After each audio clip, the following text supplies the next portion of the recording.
Sê nou vir my, het jy al ooit regtig gedink waar daai selfoon in jou hand vandaan kom? Of die kos op jou bord? Wel, vandag gaan ons op 'n ongelooflike reis. Ons gaan die wêreld van handel oopbreek en ek gaan seker maak jy's reg vir daai eksamen. Goed, so hier is ons plan van aksie vir vandag. Ons begin heel by die begin, die basiese boustene. Dan spring ons oor grense en kyk hoe lande met mekaar werk. Ons gaan selfs kyk na 'n tyd toe die hele wêreld amper tot stilstand gekom het. Dis 'n regte drama.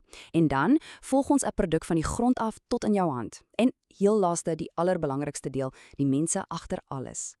Reg, eerste dinge eerste. Die groot vraag is, hoekom? Hoekom ruil ons enigstens goed met mekaar? Die antwoord is eintlik doeteenvoudig, né? Nie een van ons kan alles wat ons nodig het self maak of doen nie. So, kom ons breek dit af. Daai woord handel. Wat beteken dit nou eintlik? En daar het jy dit. Dis so eenvoudig soos dit. Mense ruil goedere of dienste uit om te kry wat hulle self nie het nie. Dink gou hieroor. Sien nou jy's 'n boer met hope mielies, maar jou skoene is gedaan. En iewers anders is daar 'n skoenmaker met hope skoene, maar sy maag is leeg. Wat doen julle? Julle ruil. Dis handel in sy eenvoudigste vorm. Albei kry presies wat hulle nodig het. Maar was geld nog altyd deel van die storie? Glad nie. Handel het oor jare, eeue eintlik, heeltemal verander. Kom ons kyk na die twee hoofsoorte. Aan die een kant het ons ruilhandel. Dis die oeroue manier, né? Jy ruil een ding direk vir 'n ander. Jou mielies vir my skaap. Klaar. Geen geld, geen banke, niks. Maar deesdae, wel, nou het ons moderne handel. Ons gebruik geld. En hoekom? Want geld maak alles soveel makliker. Dis die een ding wat almal aanvaar, of jy nou 'n skaap of 'n selfoon wil koop. OK, so hierdie hele idee van koop en ruil. Dis nie net iets tussen jou en my nie. Dink groter, veel groter. Dit gebeur op 'n massiewe skaal tussen hele lande. So, wat gebeur as 'n land soos Suid-Afrika iets wil koop of verkoop? En dit, my vriende, bring ons by internasionale handel. Dis waar reuseskepe en vliegtuie dag en nag oor die aardbol reis, propvol goedere, en al die lande in een massiewe, wêreldwye netwerk aan mekaar vasknoop. Hier's twee woorde wat jy moet ken vir die eksamen: uitvoere en invoere. Dis eenvoudig. As Suid-Afrika iets aan 'n ander land verkoop, soos ons goud of ons heerlike vrugte, dan is dit uitvoer. Maar as ons iets by 'n ander land koop, soos olie of spesiale medisyne, is dit invoer. Onthou net, uitvoer gaan uit die land. Invoer kom in die land. Maklik, né? Maar wag 'n bietjie. Hoekom kan Suid-Afrika nie net alles self maak nie? Hoekom moet ons enigsins goed invoer? Wel, die antwoord is eintlik heel logies. Geen enige land op aarde het alles nie. Daar's hoofsaaklik twee redes. Nommer 1, natuurlike hulpbronne. Ons het byvoorbeeld nie hope olie onder ons grond nie, so ons moet dit koop. Nommer 2, tegnologie. Soms het ons net nie die supergevorderde fabrieke om sekere masjiene te bou nie, so dan voer ons dit eerder in. Maar wat gebeur as hierdie fyn ingestelde wêreldwye masjien skielik breek? Nou gaan ons kyk na 'n ware storie, 'n gevalle studie van hoe een reuse skip die hele wêreld se ekonomie amper laat sink het. Die jaar is 2021. Die plek, die Suezkanaal, een van die besigste skeepsroetes op die planeet. En skielik is alles stil. Hoekom? Want 'n skip, 'n massiewe skip, het vasraak. Weet jy dalk van wat ek praat? Jep, dit was die Ever Given. Hierdie was nie sommer enige skip nie. Stel jou 'n wolkekrabber voor wat op sy sy lê. Dis hoe groot hy was. En hy het dwars in die kanaal vasgesteek en die grootste verkeersknoop in die geskiedenis van die see veroorsaak.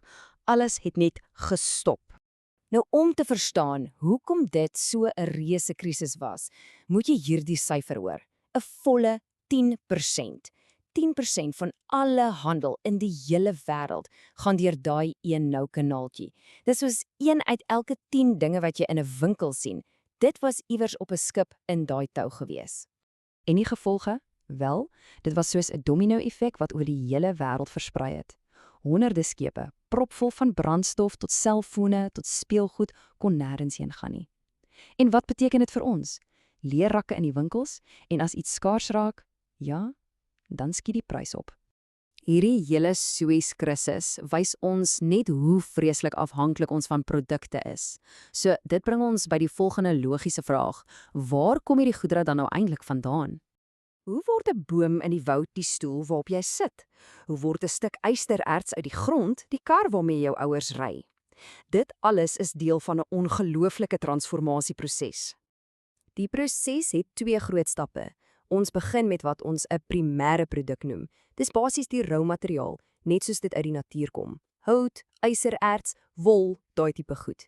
Dan gaan daai primêre produk na 'n fabriek toe en word verwerk in 'n sekondêre produk. Dis die finale, klaargemaakte ding wat ons in die winkel koop, soos 'n meubelstuk of 'n kar. Maar karre en meubels en selfone, hulle maak nie hulle self nie, né? Agter elke enkele produk is daar mense. En dis waar ons nou gaan kyk, die menslike element in hierdie hele groot prentjie. Want sien, dis nie net fisiese goedere wat ons verhandel nie. Mense verruil ook hulle tyd, hulle kennis en hulle talente. Maar hier is 'n baie belangrike punt wat jy moet verstaan.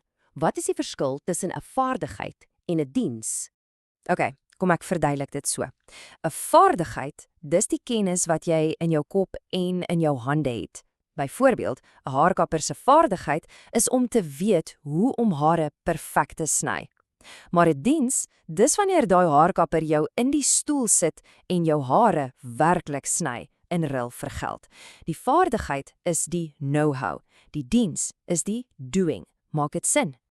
Goed, kom ons hersien net vinnig 'n paar sleutelterme voor ons afsluit. Onthou, as jy die woord arbeid sien, beteken dit doeteenvoudig netwerk. 'n Fabriek, dis daai toiwerplek waar grondstowwe in produkte verander word. En vaardighede, dis die opleiding en kennis wat mense nodig het om daai arbeid te kan doen. Soos jy nou kan sien, van die vrugte in jou kosblik, tot die tegnologie in jou selfoon, tot die dokter wat jou help as jy siek is.